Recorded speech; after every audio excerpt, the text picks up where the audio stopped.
आदाब नाजरीन, इस्तकबाल है आप सभी का मुल्क की बात में। मैं हूं आपके साथ पिंकी सहगल। बेनी गैंट्स ने नेतन्याहू की एक बार फिर से लगाई क्लास। नेतन्याहू पर जाती फायदों को तरजीह देने का लगाया इल्जाम। 28 लोगों को डिटेंशन कैंप भेजे जाने पर भड़की मुस्लिम तंजीमें। बोले हुकूमत मुसलमानों को कर रही टारगेट। वक्फ बिल पर मुसलमानों से राब्ता कायम करेगी बीजेपी। बीजेपी माइनॉरिटी मोर्चा ने बनाई 7 मेंबरान की टीम। बीजेपी पीडीपी इत्तिहाद को लेकर बड़ा खुलासा। महबूबा मुफ्ती ने दिया उमर अब्दुल्ला के इल्जामात पर जवाब। अखिलेश यादव ने कसा सीएम योगी पर तंज। योगी बोले माफिया हुकूमत क्या चलाएंगे बुलडोजर। नेशनल कॉन्फ्रेंस के साबिक लीडर देवेंद्र का बड़ा दावा। कहा 2014 में उमर बीजेपी के साथ बनाना चाहते थे हुकूमत। हरियाणा इलेक्शन में उतर सकती है विनेश फोगाट। कांग्रेस बजरंग पुनिया और विनेश फोगाट को देगी टिकट। राहुल गांधी ने जम्मू कश्मीर में की इंतखाबी रैली। राहुल ने पीएम मोदी पर जमकर साधा निशाना। इजराइल की अंदरूनी कलह दुनिया के सामने आए रोज वाजे हो रही है। नेतन्याहू के अपने इजरायली वुज़रा ही उसे जमकर निशाने पर ले रहे हैं। इसी कड़ी में अब नेतन्याहू के सबसे अव्वल सियासी रकीब बेनी गैंट्स ने नेतन्याहू की लताड़ लगाते हुए उस पर अपने जाती मफाद को तरजीह देने का इल्जाम आयद किया है, जिसके बाद नेतन्याहू बुरी तरह बौखलाया हुआ है। इजरायली फौज और उसके वजीरों ने कई बार अपने आका नेतन्याहू की बातों को झूठा और गलत कहा है और साथ ही कई बार उसके हुक्मों की तामील भी नहीं की है।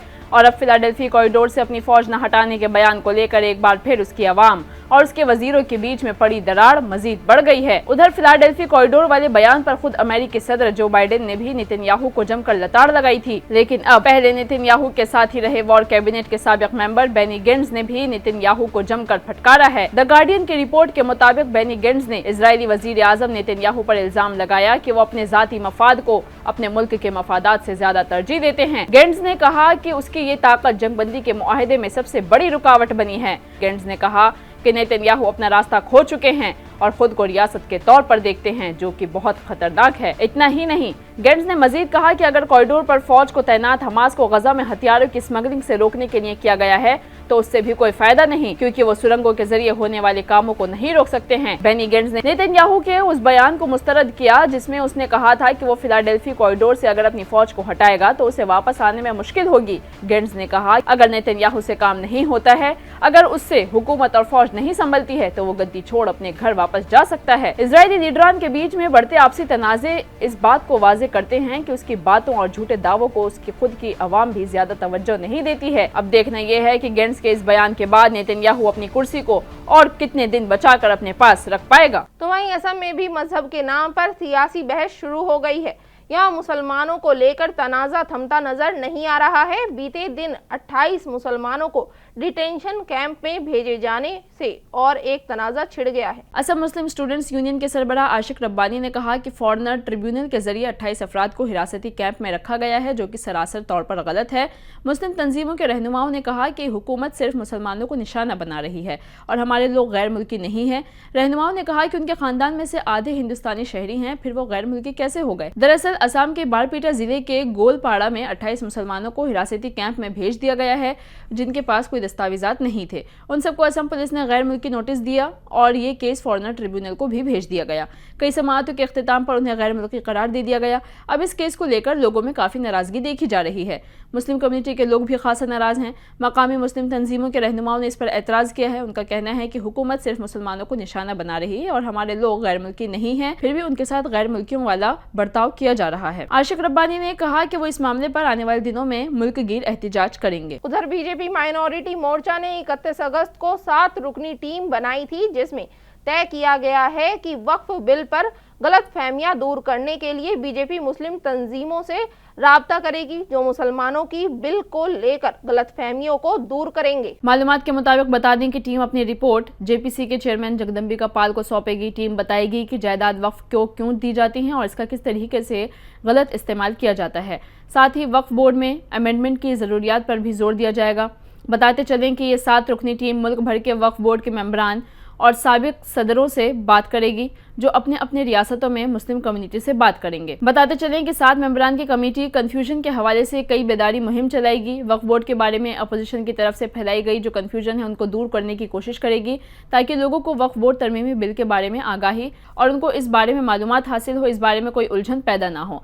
BL संतोष ने ज्यादा से ज्यादा लोगों से तजावीज़ तलब करने को कहा है, ताकि मुसलमानों को ये महसूस ना हो कि वक्फ बोर्ड उनके खिलाफ काम करेगा। जम्मू कश्मीर में PDP चीफ महबूबा मुफ्ती ने बीजेपी के साथ इत्तेहाद के इम्कान पर बड़ा खुलासा किया है। महबूबा मुफ्ती ने कहा है कि हम बीजेपी के साथ किसी सूरत में इत्तेहाद नहीं करेंगे। दरअसल जम्मू कश्मीर में आने वाले असेंबली इलेक्शन के मद्देनजर कयास लगाए जा रहे थे कि महबूबा मुफ्ती की पार्टी पीडीपी बीजेपी के साथ गठबंधन कर सकती है, जिसे लेकर अब महबूबा मुफ्ती ने अपनी बात रखी है। पीपल्स डेमोक्रेटिक पार्टी के सदर और साबिक वजीर आला महबूबा मुफ्ती ने मंगल के दिन बीजेपी के साथ किसी भी तरह के इत्तेहाद से इनकार कर दिया है। उन्होंने कहा कि पीडीपी का बीजेपी से कोई राब्ता नहीं है और ना ही आगे कभी होगा। उन्होंने मजीद कहा कि एक बात ध्यान में रखी जाए कि जम्मू कश्मीर में अगली हुकूमत की तश्कील पीडीपी को शामिल किए बिना नहीं होगी। उन्होंने कहा कि हम जम्मू कश्मीर के मफादात को मद्देनजर रखते हुए उसूलों पर मुबनी इत्तेहाद पर यकीन रखते हैं। महबूबा मुफ्ती ने नेशनल कॉन्फ्रेंस के नायब सदर उमर अब्दुल्ला के इल्जामात को मुस्तरद करते हुए कहा कि नेशनल कॉन्फ्रेंस सिर्फ हुकूमत बनाने के लिए इलेक्शन लड़ती है और 1947 से ऐसा ही करती आ रही है। तो वहीं उत्तराखंड के चमोली में छेड़छाड़ की वारदात के बाद मुस्लिमों की दुकानों में तोड़फोड़ की गई है, जिसके बाद पुलिस ने 500 लोगों के खिलाफ मामला दर्ज कर लिया है। मालूमात के मुताबिक आपको बताते चलें कि उत्तराखंड के चमोली जिले में एक दूसरी कम्युनिटी के नौजवान की तरफ से एक नाबालिग लड़की के साथ मुबैना तौर पर छेड़छाड़ के बाद कशीदगी बढ़ती जा रही है। एहलकारों ने अमन कायम करने के लिए नंदानगर मार्केट इलाके के 200 मीटर के अंदर सिक्योरिटी फोर्सेस को तैनात कर दिया है। सूरत हाल पर काबू पाने के लिए इंडियन सिविल डिफेंस कोड की दफा 163 नाफिज कर दी गई है। पुलिस जराये की रिपोर्ट के मुताबिक गुज़िश्ता 48 घंटों में एक जगह तोड़फोड़ करने पर 500 नामालूम अफराद के खिलाफ मुकदमा दर्ज किया गया। मंगल को नंदानगर पुलिस स्टेशन में 200 नामालूम लोगों के खिलाफ मुकदमा दर्ज किया गया था, जबकि पीर को 300 लोगों के खिलाफ मुकदमा दर्ज किया गया। गोपेश्वर में मंगल को मुजाहिरे हुए और मुजाहिरीन ने इस वाक़े पर अपने गुस्से का इजहार किया। नज़्म ज़ब्त बरकरार रखने के लिए बड़ी तादाद में पुलिस फोर्स की तैनाती की गई है। इसके अलावा मुजाहिरीन की जानिब से बाजार को बंद कर दिया गया है और गाड़ियों की आमद-रफ्त को भी रोक दिया गया है। तो वहीं बॉलीवुड एक्टर नसरुद्दीन शाह का अपनी फिल्म को लेकर बड़ा बयान सामने आया है, जिसमें उन्होंने दावा किया है कि 1999 में कंधार में हुए ICB-14 प्लेन हाईजैक के बाद वो परेशान हो गए थे। मालूमात के मुताबिक बता दें कि नसरुद्दीन शाह ने अपने हाल ही में रिलीज हुए शो के लिए मुनाकिदा एक प्रेस कॉन्फ्रेंस के दौरान ये बात कही है। उन्होंने साल 1999 में हुई इस चौंकाने वाली वारदात के बाद इस्लामोफोबिया की लहर के डर को याद किया। उन्होंने कहा कि वो बेहद परेशान थे और लंबे वक्त तक बेचैन रहे। नसीरुद्दीन शाह ने कहा कि जब ये वारदात हुई तो मैं तकरीबन 50 साल का था। मुझे याद है कि मैं बेहद परेशान था और मुझे डर था कि इससे इस्लामोफोबिया की एक और लहर भड़क जाएगी। खुशकिस्मती से उस वक्त ऐसा नहीं हुआ। IC-814 the Kandahar hijack film को लेकर जारी तनाज़े के बीच उन्होंने ये दावा किया है। इस फिल्म में विजय वर्मा, दिया मिर्जा, पंकज कपूर और अरविंद स्वामी के अलावा नसीरुद्दीन शाह ने अहम किरदार निभाया है। दिल्ली के बीजेपी सदर वीरेंद्र सचदेवा ने आज एक प्रेस कॉन्फ्रेंस करते हुए कई मुद्दों पर आम आदमी पार्टी को जमकर घेरा है। उन्होंने LG की ताकत बढ़ाने को लेकर, साथ ही आप लीडर केजरीवाल के PA विभव कुमार को जमानत मिलने पर सुनीता केजरीवाल के कमेंट पर भी निशाना साधा है। मीडिया से बात करते हुए उन्होंने और क्या कुछ कहा, सुनिए। और जहां तक माननीय उपराज्यपाल जी को शक्तियां देने की बात है, आम आदमी पार्टी के नेता सौरभ भारद्वाज हों या वो अपराधी जो अभी भी जेल में हैं, उनको एक सवाल का जवाब देना चाहिए कि जब ताकत आपके पास थी तो अपने पिट्ठुओं को मलाईदार पोस्टों पर बिठा के 1.5 2 लाख की तनख्वाह देने का काम किसने किया? अरविंद केजरीवाल, मनीष सिसोदिया और इन लोगों ने किया।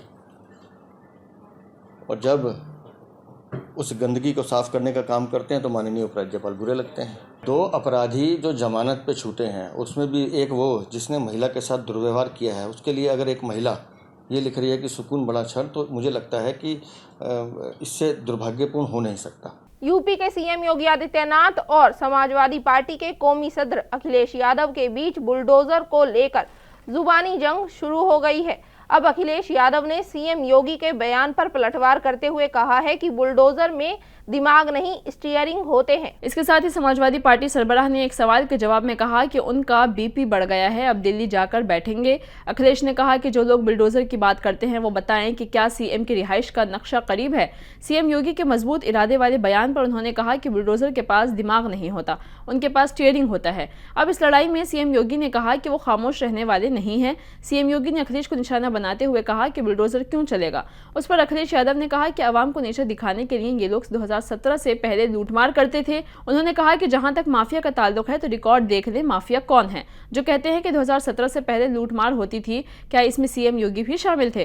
क्या हम उन अफसरान और मुलाजमीन को साथ लेकर चलेंगे जिनके खिलाफ इल्जामात लगाए गए हैं? जम्मू कश्मीर असेंबली इलेक्शन के साथ ही हरियाणा में भी इलेक्शन की तारीखों का ऐलान हो चुका है और पहलवान विनेश फोगाट और बजरंग पुनिया के हरियाणा असेंबली इंतखाबात लड़ने की चर्चा के बीच दोनों ने दिल्ली में राहुल गांधी से मुलाकात की। इससे दोनों के चुनाव लड़ने के इशारे मिल रहे हैं। कांग्रेस जराये के मुताबिक पार्टी ने दोनों पहलवानों को टिकट की पेशकश की है। विनेश को 3 सीटों का ऑप्शन दिया गया है और बजरंग पूनिया को 2 सीटों का ऑप्शन दिया गया है। हालांकि कांग्रेस के रियासती इंचार्ज दीपक बाबरिया ने मंगल को कहा था कि इलेक्शन लड़ने का फैसला विनेश फोगाट लेंगी। फिलहाल कांग्रेस विनेश फोगाट की हां का इंतजार कर रही है। कांग्रेस को बजरंग पूनिया के इलेक्शन लड़ने के हवाले से मुस्बत इशारे मिले हैं, लेकिन मामला विनेश पर टिका हुआ है। राहुल से मुलाकात के बाद दोनों ने कांग्रेस के कौमी जनरल सेक्रेटरी केसी वेणुगोपाल से भी बात की। कांग्रेस जराये के मुताबिक विनेश फोगाट को जो 3 सीटें ऑफर की गई हैं, उनमें से पहली 2 सीटें खर्ची दादरी की दादरी और बधरा हैं। वो इस जिले के बलाली गांव की रहने वाली हैं। वहीं विनेश को चंद की जुलाना सीट का तीसरा ऑप्शन दिया गया है, जहां उनकी ससुराल है। कांग्रेस जराये के मुताबिक बजरंग पूनिया को भी 2 सीटों की पेशकश की गई है। बजरंग सोनीपत से इलेक्शन लड़ने के लिए तैयार हैं, लेकिन कांग्रेस ने बजरंग को बहादुरगढ़ और भिवानी का ऑप्शन दिया है। ये दोनों जाट अक्सरियती सीटें हैं। मरकज ने दिल्ली के एलजी की पावर्स को बढ़ा दिया है। मंगल को इसका एक नोटिफिकेशन जारी कर दिया गया, जिसके मुताबिक एलजी को अब दिल्ली के सभी अथॉरिटीज, बोर्ड्स और कमीशन बनाने का मुकम्मल इख्तियार दे दिया गया है। मरकजी वजारत दाखिला ने कहा कि नोटिफिकेशन में कहा गया है कि सदर हिंद ने लेफ्टिनेंट गवर्नर को पार्लियामेंट के नाफिज करदा कवानीन के तहत दिल्ली के लिए किसी भी अथॉरिटी, बोर्ड, कमीशन या कानूनी इदारे के इरकान की तश्कील और तकर्रुरी का इख्तियार दिया है। एमसीडी में 12 वार्ड कमेटियों के इंतखाबात से ठीक पहले ये नोटिफिकेशन जारी हुआ है। गैजेट नोटिफिकेशन के पब्लिक होने के फौरन बाद लेफ्टिनेंट गवर्नर वीके सक्सेना ने एक बड़ा कदम उठाया है और एमसीडी वार्ड कमेटी के इंतखाबात के लिए प्रिजाइडिंग अफसरान को मुकर्रर किया है। इससे पहले मंगल को देर शाम मेयर शैली ओबेराय ने इंतखाबात के इनेकाद के लिए प्रिजाइडिंग अफसरान की तकर्रुरी से इनकार कर दिया था। शैली ने कहा कि उनका ज़मीर उन्हें गैर जमहूरी इंतखाबी अमल में हिस्सा लेने की इजाज़त नहीं देता। अब लेफ्टिनेंट गवर्नर ने हुक्म दिया है कि इंतखाबात के इनेकाद के लिए चेयरमैन, वाइस चांसलर और कायमा कमेटी के अरकान के ओहदे तयशुदा शेड्यूल के मुताबिक होंगे, जो कि आज 4 सितंबर को हुए। लोकसभा में अपोजिशन के लीडर और कांग्रेस लीडर राहुल गांधी ने जम्मू कश्मीर में मेगा रैली से खिताब किया। इसी के साथ ही कांग्रेस की इंतखाबी मुहिम शुरू हो गई है। जम्मू कश्मीर के रामबन की रैली में राहुल गांधी ने बीजेपी और आरएसएस पर निशाना साधा। इस दौरान उन्होंने जम्मू कश्मीर की रियासती हैसियत, बेरोजगारी, बिजली के मसाइल और हिंदुस्तान में फैली नफरत के बारे में बात की। आपको बताते चलें कि राहुल गांधी आज जम्मू कश्मीर में 2 इंतखाबी रैलियों के लिए पहुंचे थे, जहां उन्होंने अवाम से भी खिताब किया। राहुल गांधी ने अवाम से खिताब करते हुए कहा कि हिंदुस्तान की तारीख में पहली बार रियासत का दर्जा छीन लिया गया, एक रियासत को खत्म करके लोगों के हुकूक छीन लिए गए हैं। उन्होंने मजीद कहा कि बीजेपी और आरएसएस के पास जो लोग हैं वो नफरत और तशद्दुद फैला रहे हैं। उनका काम नफरत फैलाना है और हमारा काम मोहब्बत फैलाना है। वो टूटते हैं और हम मुत्तहिद हो जाते हैं। नफरत को सिर्फ मोहब्बत से ही शिकस्त दी जा सकती है। आखिर में सिर्फ मोहब्बत की ही जीत होती है। आज जम्मू कश्मीर में एक बादशाह है, उसका नाम एलजी है। तारीख में पहली बार रियासत का दर्जा छीन लिया गया है और साथ ही अवाम से भी उनके हुकूक छीन लिए गए हैं। इस दौरान उन्होंने मरकज पर निशाना साधते हुए और क्या कुछ कहा, आइए सुनते हैं। हम चाहते थे कि चुनाव से पहले आपको स्टेटहुड मिले और स्टेट बनने के बाद चुनाव हो। बीजेपी ये नहीं चाहती है और उन्होंने कहा है कि पहले चुनाव होगा और उसके बाद स्टेटहुड की बात होगी। और हम कह रहे हैं कुछ भी होगा, जम्मू कश्मीर के लोगों को स्टेटहुड हम दिलवाएंगे। बीजेपी चाहे ना चाहे, इंडिया गठबंधन इतना दबाव डालेगी कि जम्मू कश्मीर के लोगों को स्टेटहुड देना ही होगा। तो वहीं प्रयागराज के एक मदरसे में एक ऐसा सनसनीखेज खुलासा हुआ है जो हैरान कर देने वाला है। ये मदरसा नकली नोट छापने का कारखाना बना हुआ था। प्रयागराज पुलिस के मुताबिक ये मदरसा पिछले कई महीनों से नकली नोट छापने का अड्डा बना हुआ था, जहां सिर्फ 100 रुपए के ही नोट छापे जाते थे। प्रयागराज पुलिस ने एक मदरसे में चल रहे जाली नोट छापने वाले गिरोह का पर्दाफाश किया और 4 अरकान को गिरफ्तार किया है। जाली नोट छापने का कारखाना बनने वाला ये मदरसा प्रयागराज शहर के अटार सिवा इलाके में वाक़ है। इस मदरसे का नाम जामिया हबीबिया है। यहाँ बड़ी तादाद में तलबा तालीम हासिल करते हैं और इस मदरसे का नाम भी काफ़ी अच्छा और मशहूर है। मदरसे के एक हिस्से में मस्जिद भी है। दरहकीकत 28 अगस्त को पुलिस ने मदरसे पर छापा मारा। छापे के दौरान चौंका देने वाला इंकशाफ हुआ। छापे के दौरान पुलिस को न सिर्फ जाली नोट और जाली नोट छापने की मशीन मिली बल्कि कुछ काबिल एतराज़ किताबें भी मिली। पुलिस के छापे के दौरान ली गई खुसूसी तस्वीर में ऐसी ही एक किताब इस मदरसे में मिली है जिसमें RSS के खिलाफ बातें लिखी गई हैं। इस मदरसे में मगरबी बंगाल, उड़ीसा, बिहार, झारखंड समेत कई रियासतों के नौजवान पढ़ने आते थे। ऐसे में पुलिस ने मदरसे से RSS के खिलाफ वाली किताबों की बरामदगी की है और मदरसे में जारी करेंसी के कारखाने के दरमियान ताल्लुकात की जांच की है। प्रयागराज पुलिस ने सभी मुलजिमों को आगे की पूछताछ के लिए पुलिस रिमांड के लिए कोर्ट में अर्जी दे दी है। ये कार्य 3-4 महीने से किया जा रहा था। मेनली ये जो पैसा था इसको मार्केट में बल्क में यूज ना करके उसको फुटकर में इस पैसे को यूज करते थे।